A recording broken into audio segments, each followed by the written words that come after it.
During the Wednesday's child foster care segment on Fox 11 News, there's a natural kinship with others in the foster care world. Tiffany Haddish is one of them. In a very candid interview, we talk about her childhood. I've been wanting to interview you for years on the foster care. Well, I've been wanting to be your friend for years. Call it a connection, a shared understanding. Tiffany Haddish, a child who'd end up in foster care. How many foster homes were you in? 3, and then 2 group homes. And then your grandmother got custody. Yeah. Doing Fox 11's Wednesday's child feature on kids in foster care, I know her journey well. I remember watching Wednesday's Child and being like, why can't I be that kid?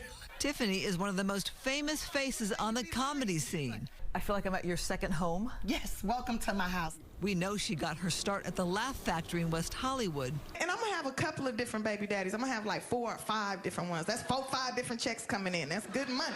But the backstory she shared with me is anything but funny. I was in foster care and my social worker was like, you got 2 choices this summer, psychiatric therapy or comedy camp. And I was like, which one got drugs? She said, you're probably gonna be on some kind of medication when you go to therapy. I said, well, then I'll go to the comedy camp. You're joking, right? No, they're serious. How much did foster care play into your early stand-up? I didn't bring any of it because I was ashamed. I was so ashamed. I didn't really like telling people. She says her childhood changed after her mother got in a car accident and mental illness set in. She suffers from schizophrenia, and watching her on the different medications, then figuring out what was right for her, I mean, that had an effect on me. We would go visit her, sometimes in the institution. You get emotional when you talk about your birth family.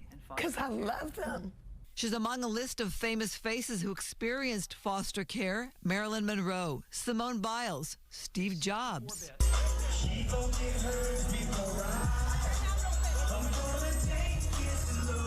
And with her celebrity, Snoop Dogg made a surprise visit at her first ever foundation gala last week. With Paris Hilton as DJ, it was an adult prom for her She Ready Foundation in South LA, where she grew up and still lives. Jimmy Kimmel and his wife doing a prom pose. You started the foundation because? To myself, if I ever get any kind of power, if I ever can figure out a way, I'm going to try to make sure no kid feels like garbage. The She Ready Foundation places foster youth in internships. Who say they wouldn't have even tried to get into our internship program. But when they hear Tiffany asking them to take a step forward, to pursue their dreams, to take a journey, go on an adventure, then they go for it. Dr. Theon Gordon is the She Ready Executive Director. And the foundation is getting them in college, etiquette classes, workplace skills. There's a reason giving out a suitcase to a child in foster care is a main mission. Every time I was getting moved, all my stuff was in trash bags, which made me feel like garbage being moved around. And I remember the day somebody gave me a suitcase, and that made me feel like a person, like I was on an adventure, like I'm a visitor. I love you. Okay, I love you too, honey. Thank you. Wow.